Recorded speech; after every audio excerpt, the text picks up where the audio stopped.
Então, boa noite. É uma alegria estar com vocês. É complicado a gente se apresentar, mas eu, quando ouço alguém, eu gosto de saber quem eu estou ouvindo. Eu fui criado dentro de um bar, dentro de um restaurante, até os meus 18 anos de idade. E quando eu tomei cachaça aos 12 anos de idade, eu gostei e fiquei apavorado de que eu ia me tornar igual aos clientes do bar. Sério. Foi a terapia, o susto, terapia do cagaço que Deus usou comigo. E aí eu corri para a igreja. Tinha um grupo de jovens, muito pequeno, muito simples, na nossa igreja, lá em Jaraguá do Sul. E daí o pastor Egon Lohmann, ele disse: vocês têm que orar por um casal que cuide de vocês, jovens. Começamos a orar e, de repente, apareceu um casal lá de Caxias do Sul, Gilvânio e Guaracema, de uma tal de Aliança Bíblica. Eles se apresentaram para o pastor Egon Lohmann, querendo congregar na igreja, e o Egon, conhecendo eles, o Egon já direcionou ele para o grupo de jovens, o casal, e fomos discipulados. E ali eu tive o meu contato com o Abismo Ligado. Lá, gente, faz uns 42 anos só atrás, tá? Que eu tive esse contato. Por isso eu coloquei de propósito aqui na abertura, o Abismo Ligado. O estudo hoje não é Abismo Ligado, porque isso vocês já estão ligados, né? Aí vocês já estão conectados com esse estudo. Mas para mim sempre é gostoso relembrar essa história. E é isso que me conecta com a Aliança Bíblica. Eu sempre tenho um carinho muito grande pelas alianças bíblicas, sabendo do que Deus tem feito nesse sentido. Hoje, Giovanni já está com o Senhor, faleceu, parece que no final do ano passado, por aí, mas sempre tenho essa boa lembrança. Aí depois a gente foi chamado ao ministério, estudei teologia, aí Deus é muito irônico, eu queria ser pastor. E depois que eu me formei, ninguém queria me contratar, porque eu era daquele jovem muito questionador, né? Lutei muito contra a língua alemã em solo brasileiro, que tinha mais amor pela língua alemã. Está só sendo transmitido, não gravado, né? Senão eu perco o meu emprego. A gente mandou o link, inclusive, para a Alemanha. Sempre amei a língua alemã.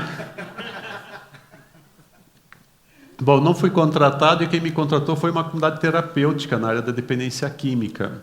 Porque Deus, ele tem um grau de ironia, e ele pensou mais ou menos assim: tu vendeu cachaça? Agora vai ajudar a tirar. Mas isso eu só entendi depois, né? Fiquei 9 anos atuando com recuperação de dependentes químicos, em modelo comunidade terapêutica. A gente, então, é muito pioneiro nessa área da construção de comunidades terapêuticas e programas terapêuticos. Aí Deus me chamou para trabalhar em comunidade. Quer dizer, antes daí de eu trabalhar entre uma e outra comunidade terapêutica, eu trabalhei em comunidade de fé, e aí Deus me chamou para o ministério da docência. Então, há 20 e poucos anos eu estou como professor da faculdade, mestrado, doutorado e tudo mais o que é necessário. Então, eu estou no meio acadêmico. Mas a paixão também, o coração sempre bate para estar nesses momentos de retiros e momentos de palestras em comunidade, né? Então é uma alegria muito grande estar aí. Casado com Vera, pai de Rafael, pai de Mônica, e agora vovô do Davi. Né? É muito bom ser vovô. Ai, que bom. É tão bom que, se eu soubesse, não teria filho, eu ia direto para os netos. Se fosse possível. Se possível, como diz o... Pessoal, para essa noite, a gente vai ser uma introdução ao nosso tema, dia a dia com o Senhor, com Deus, na caminhada. Esses 2 copos são meus? Eu botei mais um para ti. Tá bom, obrigado. Então, a gente vai trabalhar hoje a questão do ministério da reconciliação, até porque eu acho que muitos aqui estão em função mais de liderança na comunidade, né, de vocês. Mas, ao mesmo tempo, para a gente entender esse ministério, porque o ministério da reconciliação não é um ministério que eu tenho, é um ministério que nós, como comunidade, temos para que as pessoas conheçam o caminho da reconciliação com Deus. Tá? E aí eu proponho que a gente vai dar uma olhada em 2 Coríntios, capítulo 5, e nós vamos mais ou menos seguir a estrutura do texto bíblico como aporte para aquilo que nós vamos estar falando. Tá? 2 Coríntios 5, do verso 14 até o capítulo 6, verso 3. Mas antes da gente fazer essa leitura, eu quero fazer algumas observações que eu coloco aqui nesse slide. É muito importante para você, quando lê uma carta dos apóstolos, que você sempre perceba que a carta ela tem sempre essas duas tônicas, o indicativo e o imperativo. Indicativo é aquilo que Deus fez. Indicação de Deus, ok? Normalmente as cartas têm a seguinte estrutura, que mais no início da carta é o indicativo de Deus, e depois vem os imperativos, como nós vamos responder ao que Deus fez, através das nossas ações, da nossa ética, da nossa vida. E essa ordem é muito importante de primeiro perceber o indicativo de Deus, para depois falar do imperativo. Se a gente inverter a ordem, nós vamos ter a salvação pelas boas obras, a salvação pelo mérito de fazer alguma coisa. Não, o imperativo de Deus é sempre uma resposta ao que Deus já fez. Né? Então essa ordem é muito importante para que a gente não caia na meritocracia da salvação, no sentido de que eu mereço porque eu sou bom, eu sou cristão, eu faço as coisas certinhas.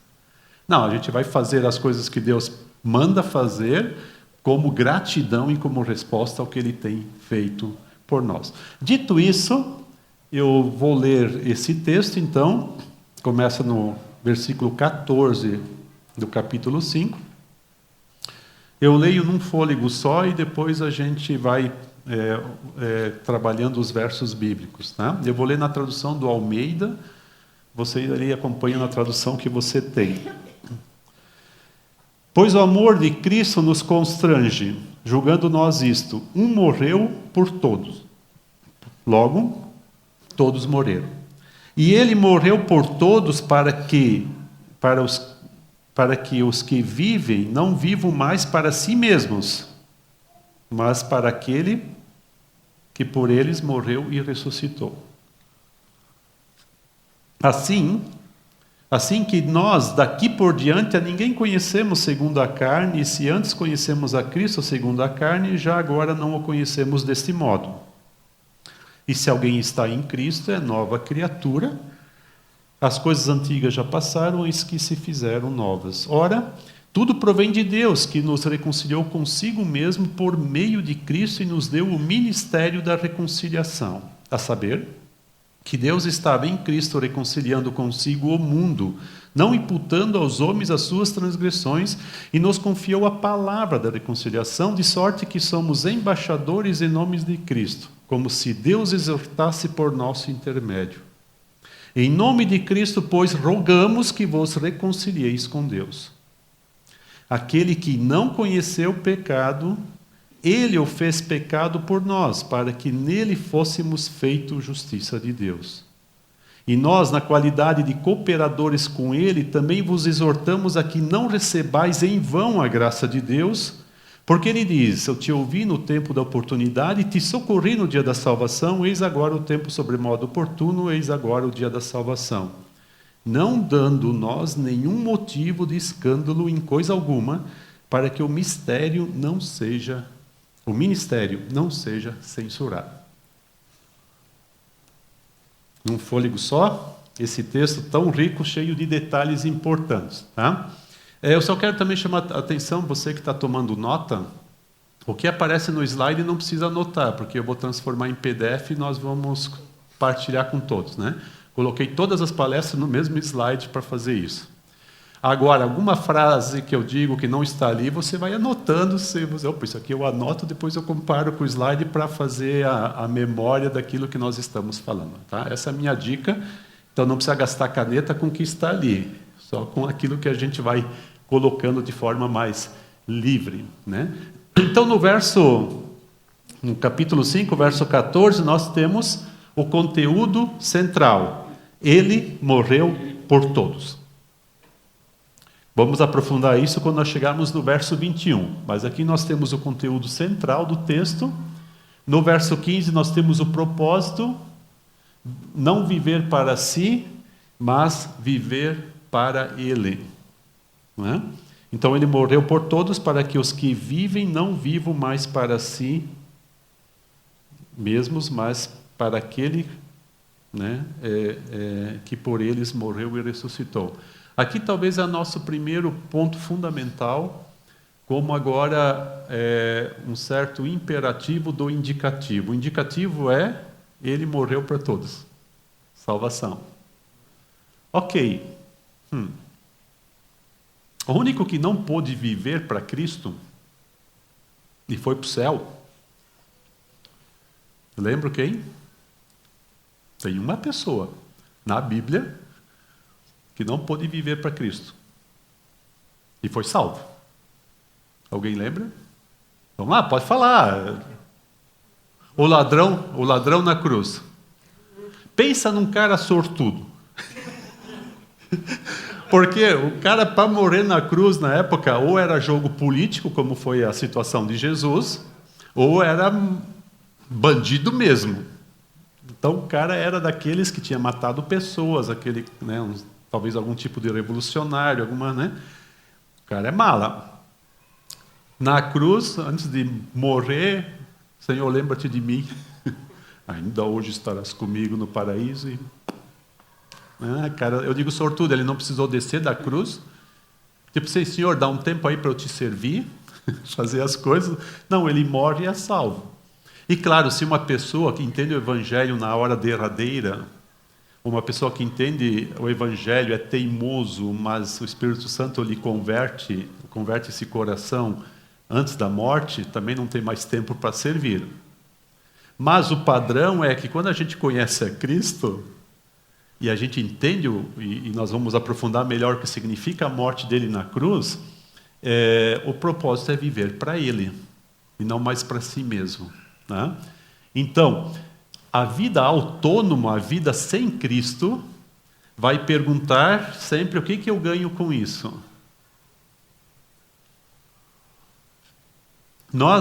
Quando nós não vivemos com Deus, com Cristo, nós temos um jeito próprio de viver. Cada um vai estruturar uma vida longe de Deus. Que lá no Abismo Ligado, vocês têm umas nomenclaturas lá, como é? Religiosidade, boas obras, caridade e filosofia, né? São 3 grupos, né, que a gente poderia... Eu gosto de falar da filosofia materialista, que é o ter, o ganhar, ter e ter. Eu gosto de falar da filosofia liberalista, ou seja, vou viver do jeito que eu acho, dane-se o resto, quer dizer, a pessoa se joga numa vida liberal, né? E gosto de falar dessa coisa da religiosidade, da ética, eu sou bom, você salvo. Não. Sem Deus são estilos de vida que vai tudo para o mesmo lugar. Né? Então nós não somos chamados a trocar 6 por meia dúzia. Tá? Então se eu era um dependente químico, tinha uma vida toda bagunçada, eu, né, prejudicava pessoas, coitado, agora eu sou chamado a uma religiosidade, a uma vida mais centrada. Não, tu é chamado a ser salvo por Cristo e a partir disso servir a Cristo. Né? Aliás, em algum lugar Paulo é um pouco mais radical, ele diz, aquele que roubava, não roube mais. Nota 10. O problema é que Paulo continua. Agora quero ver se lembra a segunda parte. Aquele que roubava, não roube mais. Como é que continua? Antes trabalhe para quê? Para quê? Para socorrer os necessitados. Olha a radicalidade do texto. O cara era ladrão, prejudicava pessoas, e é salvo por Cristo, e agora é dito, agora vai trabalhar para ajudar quem precisa. Olha a radicalidade da transformação. Então, o propósito que está aqui é servir, viver para aquele que o salvou. Então, vida com Cristo pergunta o que glorifica a Cristo nas suas decisões, naquilo que você faz ou deixa de fazer. O que glorifica a Cristo no meu comportamento? Né? Então, só isso seria um estudo de aprofundamento, mas aqui é só uma provocação que nós queremos ter porque é vida no dia a dia com o Senhor. O que glorifica a Cristo? Aquilo que eu estou para decidir, glorifica a Cristo ou não? Ou vai manchar o nome de Cristo porque é algo antiético, algo indecente? Entende? Quem não está com Cristo não faz a pergunta, simplesmente vive como acha que tem que viver.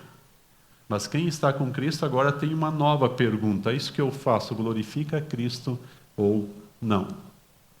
O meu pensar, o meu falar, o meu fazer glorificam a quem? Glorifica a Cristo ou glorifica uma vida sem Deus? Ou às vezes até o inimigo de Deus? A quem glorifica? Dito de outra forma, a quem nós louvamos? Não é? O pessoal que canta tão bonito aqui na frente, deixa eu falar com você que não sabe cantar, porque eu sou dessa turminha aí, tá? Eu sou amusical, eu só mexo a boca para ninguém achar que eu não canto, quer dizer, quando eu não louvo, né? E muitos acham que louvor é reduzido à música. Isso é uma forma muito linda de louvar e de expressar a nossa fé. Amém pelas boas músicas e pelos bons músicos. Mas o louvor são nossas atitudes, aquilo que a gente faz. Louvor é aquilo que é a essência da nossa vida. Todo ser humano louva. Pergunta é quem? E aqui nós somos chamados ao endereço certo do louvor, que é glorificar a Cristo. Mas vamos adiante. O versículo 16, ele dá um pouco mais de trabalho na interpretação, né? Assim que nós daqui por diante a ninguém conhecemos segundo a carne, se antes conhecemos a Cristo segundo a carne, já agora não conhecemos desse modo, Paulo está tentando dizer que o Cristo encarnado, o Cristo histórico, que foi tocado, e aí eu sou muito admirador e me identifico muito com Tomé, porque o Tomé, ele quer, após a ressurreição, ele quer tocar em Cristo, para ter certeza que é Ele, e não uma miragem, não uma fantasia, mas a ressurreição de fato e de verdade. Por isso eu sou admirador de Moisés, e eu tenho cunhado uma frase que diz assim, eu não preciso ser Tomé, porque Tomé foi Tomé por mim. Essa frase me surgiu durante uma pregação, depois eu fui lá anotar ela, porque é uma vez só que Deus dá, e se a gente não anota, esquece, né? Eu não preciso ser Tomé, porque Tomé foi Tomé por mim. Jesus é encarnado, subiu ao céu, e não há outro. Está dizendo aqui, tá? Daqui por diante a ninguém conhecemos segundo a carne. Somente Cristo que esteve encarnado, esteve conosco, e não está mais desse jeito entre nós, porque o texto aqui não diz, mas é a lógica, porque subiu ao céu. Mas está entre nós pelo seu Espírito. Né? O Espírito Santo que atua em nós e aponta para Ele. E aí vem o verso mais conhecido da Bíblia, talvez um dos mais prediletos dos cristãos, né? Se alguém está em Cristo, é nova criatura, ou nova criação, melhor traduzindo. Né? As coisas antigas passaram, eis que tudo se fez novo. Quer dizer, é uma nova vida. É uma nova existência a partir de Cristo. Ali remete a palavra do novo nascimento, lá na história do Nicodemos, em João 3, né? Tem que nascer de novo. Né? Remete à misericórdia de Deus. Uma vez eu me arrepiei muito quando eu vi a pregação do nosso diretor. Está gravando agora para gravar, porque daí vai para o diretor. Vai ter que fazer uma médiazinha aqui. E ele é professor de hebraico. E lê a Bíblia no hebraico, Antigo Testamento. E aí fizeram uma série de palestras em cima daquele livro A Cabana. E lá Deus é apresentado como mulher. Essa parte deixaram para ele. Maldades, né? Como é que vai resolver isso? Ele resolveu muito bem. Ele foi no hebraico, pegou a palavra misericórdia no hebraico, que é a mesma palavra para útero no hebraico. Aí ele diz, tu tens que entrar no útero de Deus e nascer de novo. Cara, eu me arrepio até hoje quando eu ouço isso na riqueza, novo nascimento, né? Maravilhoso. Então lá ele soube sair muito bem com a figura de Deus enquanto mulher, tem útero, e Deus não é homem, não é mulher, né? Tudo que se usa de linguagem masculina ou feminina antropomorfismo que a gente aplica a Deus para tentar descrever características de Deus. E Deus é completo em si mesmo, né? Mas olha como é maravilhoso, um novo nascimento e agora uma nova vida que vai sendo reconstruída.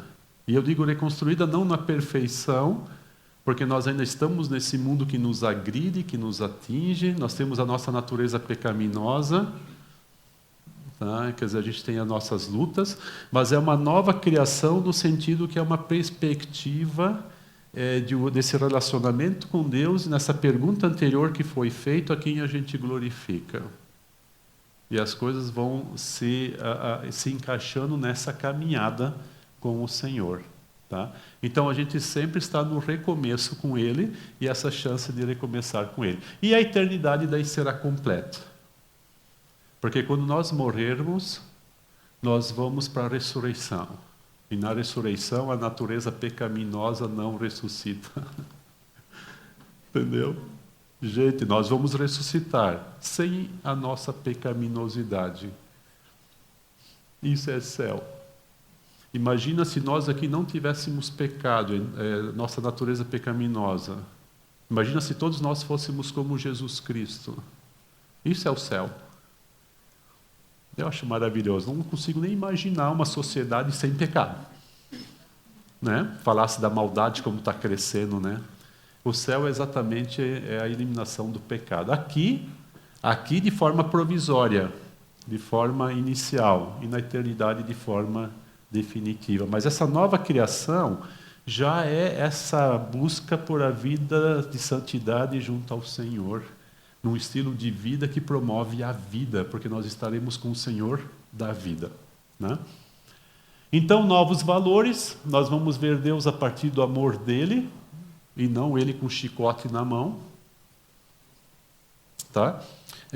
Todos nós temos conceitos equivocados de Deus, antes de conhecê-lo na Sagrada Escritura. E muitos têm essa ideia de Deus chicote na mão. Quando eu era criança, tinha um quadro de Jesus no meu quarto, sabe, um quadro em que Jesus, o olho dele ia para tudo que lado. Isso é maldade, né? Fazer com a criança isso. Ele estava o tempo todo me olhando.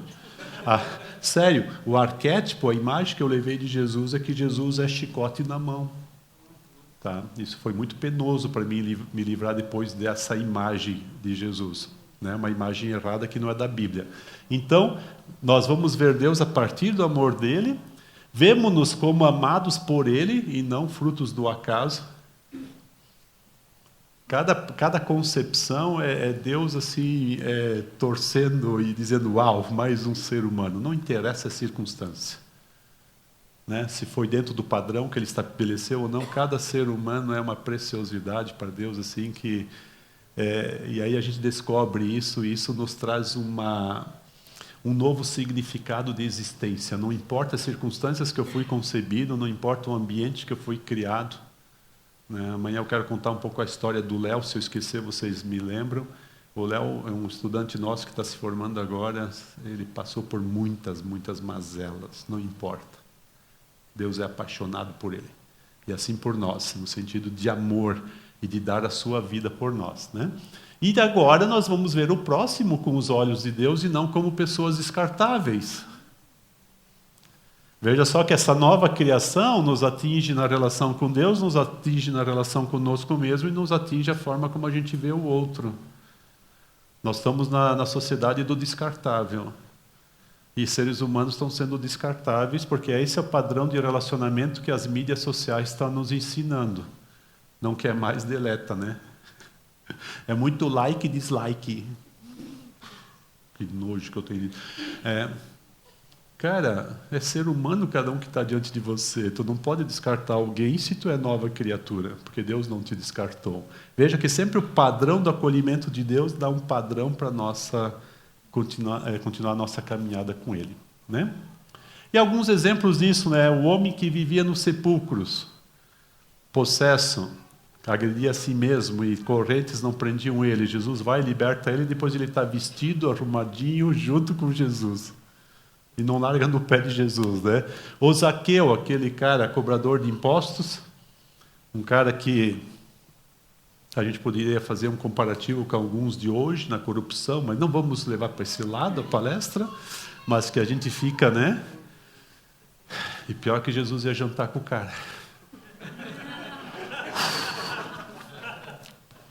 Não vou falar porque, né? Mas Jesus vê a pessoa que está lá. Né? Muitos acham que Zaqueu ele subiu na árvore porque ele era baixinho. Claro que o texto diz que ele era de baixa estatura, mas ele podia ter ido na frente do povo.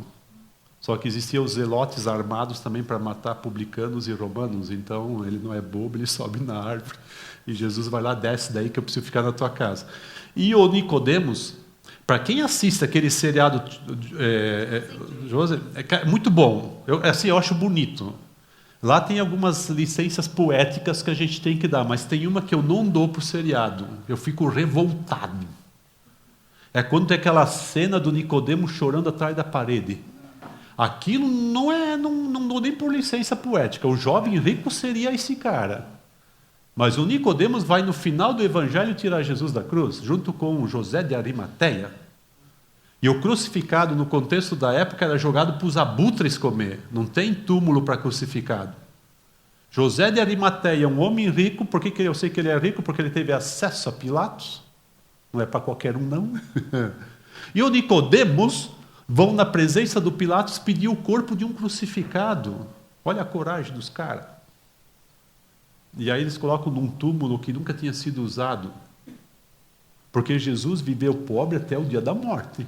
Mas ele deve ter pensado assim, até ali tudo bem, mas depois eu quero um túmulo de gente rica, porque não. Daí também não vão me botar em qualquer buraquinho, não. Aí tem que ser coisa padrão, né? O túmulo é testemunha da ressurreição. E se ele fosse jogado aos abutres, nós nunca saberíamos se de fato ele ressuscitou. Nós temos o túmulo vazio. Então, o Nicodemos, no final, então, para mim, Nicodemos tem uma vida transformada. Até porque ele é um teólogo, e um seriado que faz um teólogo desse jeito, eu fico bravo. Tenho que defender a minha turminha ali, né? Eu conheço o coração de Nicodemos. E todos os encontros verdadeiros de Jesus que nós temos no Novo Testamento, dá para aumentar essa lista aqui. Tem sempre aquele encontro com Jesus e a vida transformada depois. Uma novidade de vida, um jeito diferente de viver pós ter conhecido Jesus Cristo. Isso está nos evangelhos, tem N exemplos, e isso é o que acontece conosco no nosso dia a dia, nova criação. Né? Agora, nós chegamos no ministério da reconciliação. Bom, esse ministério, a palavra que aqui é traduzido por ministério é a palavra diaconia. Eu sou professor de diaconia, sou professor de aconselhamento pastoral, sou professor de espiritualidade, de liderança. E eu assim, quem me conhece, eu sou mais conhecido por professor de diaconia. Eu tenho só 30 horas de aula, mas sou tão apaixonado que os alunos me conhecem mais por essa disciplina do que pelas 120 horas que eu dou de aconselhamento pastoral. E também porque eu não separo essas grandezas. Diaconia é uma palavra para o serviço, de serviço. Eu vou falar mais sobre isso amanhã à noite. Amanhã à noite eu vou trazer 4 palavras que podem ser traduzidas por serviço e qual a tônica de cada uma delas, até para a gente detectar os nossos dons aí, a nossa forma de poder servir. Vou deixar isso para amanhã à noite. Tá? Mas aqui Paulo diz, nós temos o ministério, a diaconia da reconciliação. E aí ele define o que é a reconciliação. Deus nos reconciliou e quer reconciliar outros através de nós. Pessoa a pessoa, comunidade pessoa. A reconciliação que Deus teve conosco foi através de pessoas. Pode acontecer de alguém por conta própria ler a Bíblia, o Espírito Santo fala, age, há uma conversão dessa pessoa, mas essa pessoa vai procurar irmãos na fé.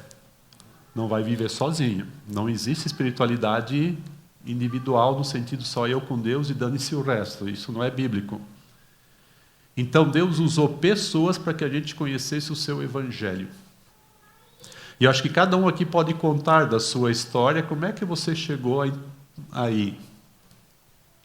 E o bonito da fase que vocês estão vivendo agora como comunidade, assim, aquilo que eu já tive de informações, assim, em bons diálogos, é que gente nova traz gente nova, né? Quem está menos tempo aí na comunidade já está arrastando outros consigo, porque tu quer que toda a família venha, quem tu acha na frente, tu até fica um pouco chato, né? Né? Mas um chato bonito, tá? É no sentido, ó, vamos lá, eu quero ver, né? Quem está mais anos na vida de fé já não tem mais muito amigo incrédulo para ir lá chamar, né? Eu quase não tenho amigos incrédulos, porque a gente está muitos anos aí só entre os irmãos, na nossa bolha, né? E às vezes eu me pergunto, quem é que eu vou evangelizar? Eu tenho um amigo incrédulo que não chega à fé e eu peço para Deus não trazer tão ligeiro, porque senão eu perco o meu amigo incrédulo, né? Que é a única... brincadeira para pensou que maldade. Não converte ele ainda, aguenta ali, senão eu... Né? Mas olha só que é um ministério que é dado... Paulo está falando dele, dos apóstolos, está falando dos líderes da igreja. Ele nos confiou o ministério da reconciliação, para que as pessoas possam entender o que aconteceu na cruz com Cristo. Isso precisa ser explicado, precisa ser anunciado, precisa ser comunicado. Então, a grande pergunta que nós temos que fazer como comunidade de fé... Vocês falam de comunidade, de família, de igreja, qual é a expressão que vocês usam na aliança? Família espiritual. Ok, é que eu tenho que me contextualizar onde eu estou, né? Mas são tudo palavras que agregam a gente como comunidade, né? Como família. A pergunta é: a nossa comunidade tem o Ministério da Reconciliação ou não? Nós estamos interessados que mais pessoas conheçam a Cristo ou não? Porque nós podemos criar um clubinho em nós mesmos. Está tão bom entre nós, né? Não seria bom aumentar muito, né? Está tão gostoso assim, né? Nesse sentido, quando Pedro, Tiago e João subiram com Jesus no Monte da Transfiguração, Senhor, está tão bom, vamos fazer uma baraquinha aqui, ficamos por aqui mesmo, né? Aliás, retiro é mais ou menos o Monte da Transfiguração, Kairos, tempo de Deus para dentro do nosso tempo, tá? É muito bom e importante, mas depois nós temos que voltar para a realidade e, né, colocar na prática. E como embaixadores, rogamos às pessoas. Aqui parece que é uma súplica que o Paulo faz. Rogamos que vos reconcilieis com Deus. É tipo assim um grito, é uma exortação, mas no sentido, cara, acorda. Bicho, vamos, acorda. Te reconcilia com Deus. E outra palavra, tu podes te reconciliar com Deus porque Ele morreu por todos. Não é que tu tem algum mérito, alguma conta a pagar. Não, tu sabe, isso é dado de graça, recebe, parece que a gente fica e a gente fica um pouco angustiado quando pessoas não chegam à fé. Porque aqui nós estamos diante do mistério. Diga, eu me converti.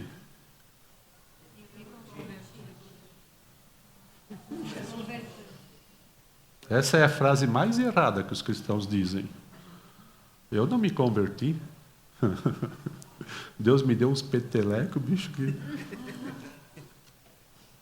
Paulo, olha a conversão de Paulo. Cai no chão, fica cego. Quem é tu, Senhor? Eu sou Jesus a quem tu persegue. Agora tu vai ver o que custa. É Deus que, pela sua graça, nos converte. E tem um mistério. Nós temos alguma coisa de bom? Não, é amor dele. Não tem nada que ele veio em mim para me converter para ele. É por amor.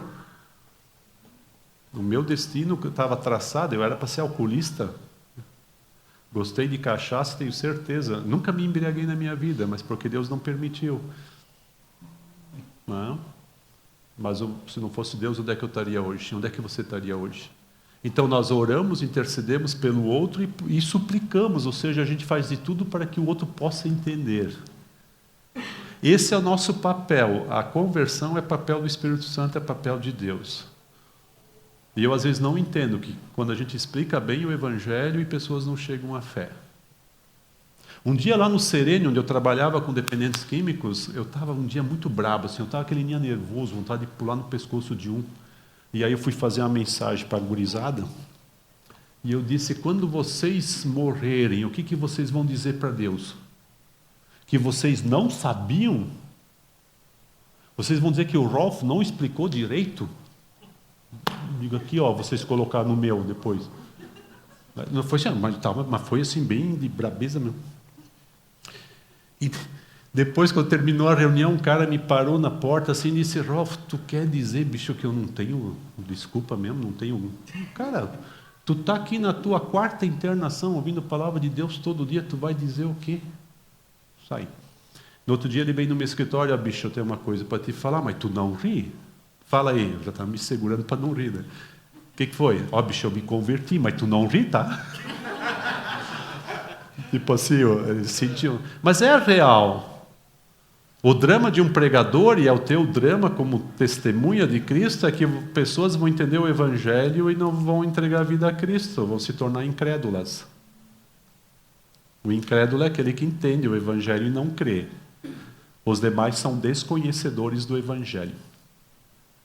A nossa função é que as pessoas conheçam o Evangelho, para a salvação daqueles que Deus quer. E a gente não vai falar da perdição de outros, porque a gente não sabe quem se perdeu ou não, porque nós não sabemos a hora derradeira. Mas se o recado foi dado, na hora que a morte se aproxima, Deus ainda pode ser gracioso, como foi com o ladrão da cruz, e converter o coração da pessoa ali e salvá-la, né? Nesse sentido. Mas nós vamos rogar, essa é a atitude que nós temos. Rogar significa fazer de tudo para que o outro entenda o amor de Deus na vida daquela pessoa. E aí nós chegamos na essência do que aconteceu na cruz. Esse verso 21, para mim, é o verso bíblico que melhor explica a cruz de Cristo. Aquele que não conheceu o pecado, ele o fez pecado por nós. Vocês vão perceber que na Bíblia tem hora que a palavra pecado está no singular, sem o S, pecado, e tem hora que se fala dos pecados, no plural. Então, pecado singular é a situação de separação de Deus. Pecado é uma situação. Separado de Deus. Pecados são atitudes que não agradam a Deus. Então, nós não somos pecadores porque nós pecamos. Nós pecamos porque somos pecadores. Agora, a frase de efeito é bom nessa hora, sexta-noite, nessa penumbrinha aqui, a gente acompanha legal. Nós não somos pecadores porque pecamos. Nós pecamos porque somos pecadores, temos a natureza pecaminosa. E o pecado, que é essa separação com Deus, diz Paulo aqui, aquele que não conheceu o pecado. Jesus não nasce no pecado, não nasce separado de Deus e não comete pecados. Esse que não conheceu o pecado, ele o fez pecado por nós. Ou seja, o pecado se tornou um ser humano em Jesus Cristo. Porque o mesmo verbo, ele se fez carne e habitou em nós, que está lá em João 1:1. Tá? É o mesmo verbo que está aqui, ele o fez pecado por nós. Então, na cruz, Jesus encarnou o pecado humano. Eu gosto de dizer que o pecado virou gente na cruz e morreu. E quando Jesus ora, Deus meu, por que me abandonaste? Ele não estava brincando. O Pai abandonou ele na cruz, porque o Pai não convive com o pecado. E ali onde Deus se retira, só sobra a morte. Então o pecado morreu ali na cruz, para que nele fôssemos feitos justiça de Deus, ou seja, que a gente pode agora ser salvo, sofrer a justiça de Deus, que a ira de Deus agora é colocado sobre ele. Então aqui é um mistério muito grande, né? A gente não consegue imaginar o que isso foi, né? Tanto no sofrimento físico, o sofrimento completo de Jesus, porque a separação com o Pai foi muito dolorida. E aí é onde o pecado morre.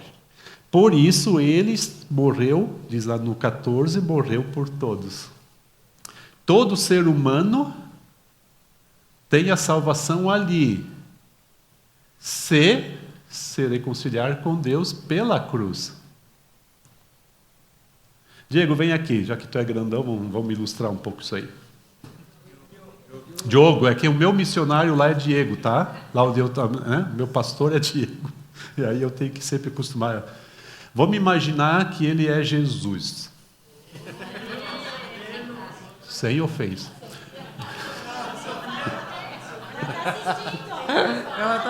Ela está assistindo? Ela tá. Tá. Vamos imaginar que Deus está lá, tu está aqui no meio, né? Pode se virar para mim ou para Deus, fica à vontade. Ele é Jesus. O que é a salvação? Deus olha para mim através de Cristo. Se eu me coloco em Cristo, sou salvo. Agora, se eu sou bom o suficiente, não, pode deixar que eu encaro sozinho. Aí eu estou sob a ira de Deus. Obrigado. Está entendendo? Quer dizer, ou eu me coloco em Cristo, ou... Né? O reformador Lutero, ele tinha uma fala que é muito bonita. Ele dizia assim que ele era um penduricário de Cristo. Diz que Jesus está chegando na presença de Deus, arrastando uma perna, e aí Deus pergunta, quem é esse aí agarrado da tua perna? Aí esse é um tal de Lutero que não me larga. Olha que figura bonita, né, no sentido eu me agarro e aí então pode entrar, porque está no lugar certo. Então, se alguém tentar se salvar sem a cruz de Cristo, sem a morte de Cristo na cruz, está se colocando sozinho com Deus e não tem o que fazer a não ser estar sob a ira de Deus. Por mais bom que seja, religioso que seja e tal, não tem salvação. Então, nesse versículo aqui está resumido a essência do Evangelho, o que acontece na cruz, né? Nosso dever, Ministério da Reconciliação, é anunciar isso, para que as pessoas entendam isso, é criar o ambiente para que isso possa ser anunciado. Fiquei muito feliz de saber que vocês estão construindo sede própria, é para ser esse ambiente, né, que as pessoas possam entender o Evangelho, né? Isso é Ministério da Reconciliação. E aí orar pelas pessoas. E aí a gente sabe, Deus é tão bom, que ainda o Espírito Santo é aquele que vai trabalhar para que a pessoa possa ser colocada em Cristo. Porque o ser humano, nós somos tão ruins por natureza, que mesmo sabendo disso, a gente é teimoso. Senão a graça de Deus é tão grande que até o Espírito Santo tem que agir para que a gente chegue à fé. Não? Então a nossa função é anunciar. E aí, nessa qualidade, tá? Eu coloquei aqui, né? Isso que acontece aqui, que o pecado encarnou e morreu, ele morreu por todos. Então em 14 é reforçado em 21 aqui, que é o indicativo de Deus, o que ele fez por nós. Né? Só entendendo isso que nós podemos continuar lendo a carta e continuar lendo adiante o que vem, o que nós já lemos. O verso 6, o capítulo 6, verso 1 a 3, a exortação para não tomar em vão a graça de Deus. Isso aqui é pura graça. Não é mérito. E os que não se convertem? Eu não sei. Isso é com Deus. Mas se Deus me converteu, é graça que eu tenho que reconhecer. E aí agora o apóstolo Paulo está preocupado que essa graça pode ser tomada em vão. Então agora eu sou salvo e posso viver de qualquer jeito? Não, eu tenho que viver de forma correspondente ao Senhor. Aliás, isso vai estar no meu coração, o desejo de querer corresponder ao Senhor. Com mais de 40 anos de vida de fé, eu digo para vocês que eu estou cansado da graça de Deus. Eu queria poder dizer, não, mas um tiquito eu já mereço. Cara, eu ainda preciso da graça de Deus. De fato, é pela graça. Eu queria dizer, não, depois de 40 anos, né, já de uma escadinha eu já subi. Escadinha Os fariseus subiram uma escada e estavam lá em cima, e Jesus estava sacudindo a escada para ver se caía um fariseu para lhe salvar. O que tu é melhor depois de 40 anos? É graça de Deus. Mas a gente vai ter uma vida que produz vida. E alguém que tem 40 anos de vida de fé olha para trás e diz, poxa, Deus pôde usar pela graça dele para que outros tivessem vida também. Né? Continua o pecador, mais 5 minutos, né? Continua o pecador, mas a gente quer promover a vida. Mas não tome essa graça em vão, porque o versículo 3, não dando nós nenhum motivo de escândalo em coisa alguma para que a diaconia, o ministério, não seja censurado. E aqui eu quero chamar a atenção que Paulo está dizendo para a gente ter uma vida autêntica com o Evangelho. Que outros não fiquem escandalizados por causa da nossa falta de ética. Lembra que agora a minha pergunta como nova criação de Deus, nova criatura, isso que eu vou fazer glorifica a Cristo ou não? Você vai fazer um negócio e esse negócio não é muito limpo. Ou como alguns deputados lá evangélicos agradeceram certa vez num grupo de oração pela propina recebida. Vão rachar uma lenha, como diz o filósofo Paulinho Micharia, né? Cara, que evangelho é esse? Rolou um meme ali da Michele Bolsonaro dizendo, vamos orar pelo Alexandre de Moraes para que ele se converta, para que ele tenha os perdão dos pecados e tal. Essa é crente, tá? O pessoal que diz isso entendeu o texto bíblico que está aqui. E o meme é que o pastor Silas Malafaia está do lado fazendo O pessoal é muito criativo, tipo assim, não é para tanto também, não é para tanto. Esse é o meme que está ali, né? Mas entende, gente, cara, a raiva que às vezes eu tenho de pessoas que fazem o mal e aí eu sei que Deus diz, não, tu tens que perdoar, tu tens que orar pela pessoa, interceder por ela, porque isso é o Evangelho. Isso é transformação. Então eu glorifico a quem? Eu sou autêntico. E eu gosto da palavra, eu uso aqui a palavra autêntico. E antes eu tinha colocado a palavra vida coerente com o Evangelho, está correto. Uma vida coerente com o Evangelho. Mas eu gosto de usar a palavra autêntico porque não significa vida perfeita, tá? Muito cristão entra em crise espiritual, muito cristão às vezes até quer abandonar a fé dizendo eu não sirvo para ser crente. Tá? Porque fiquei com raiva de alguém, porque eu cobicei alguém, porque não sei o quê. Autenticidade é ser genuíno, assim, pecou, seja autêntico para pedir perdão. Você pisou na bola com alguém que é incrédulo? Ofendeu aquela pessoa? Machucou aquela pessoa, fez uma coisa errada, pecou contra aquela pessoa, tu como crente vai lá pedir perdão. Isso é autenticidade. Não significa perfeição no sentido que eu não vou errar, não vou pecar. Eu não quero errar e não quero pecar.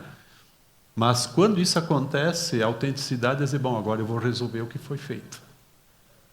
Isso é ser autêntico. E essa autenticidade é que abre porta para que outros cheguem à fé. Lá no livro de Atos está escrito que dia a dia o Senhor ia acrescentando os que iam sendo salvos. Isso por causa do bom testemunho dos cristãos. Né? E na escolha de líderes para a igreja cristã, Paulo diz que tenha bom testemunho dos de fora, para não prejudicar o avanço do Evangelho. Então a pergunta que eu tenho que me fazer, as pessoas não crentes que me conhecem, elas vão dizer, aí tem um cara verdadeiro, um cara autêntico, ou aí tem um baita de um sem vergonha. Desculpa eu usar a expressão assim, né? Mas a gente entende pelo menos. Quer dizer, então, isso é para nos estimular a dizer, cara, eu quero viver de acordo com esse Evangelho, tendo amor pelas pessoas, não quero ter arrogância espiritual, no sentido eu sou bom, não sou bom, eu sei que eu sou uma pessoa falha, mas eu quero ser autêntico no relacionamento com as pessoas que Deus coloca no meu caminho. E essa autenticidade Deus vai poder usar para, de repente, oportunizar o testemunho e pessoas chegarem à fé. Tá? Então, o que é abusar da graça de Deus? É achar assim, já que eu sou salvo pela graça, comamos e bebamos. Vamos curtir. Não é assim. É responsabilidade. Né? Nesse sentido. E esse é um imperativo.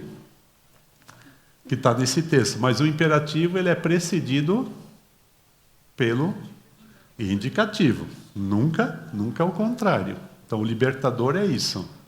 Porque eu sou salvo, eu quero viver de forma correspondente, de forma autêntica, levando essa graça de Deus a sério, né? Amanhã nós vamos aprofundar nessa nossa relação com Deus no nosso dia a dia. Amém? Ficamos por aqui?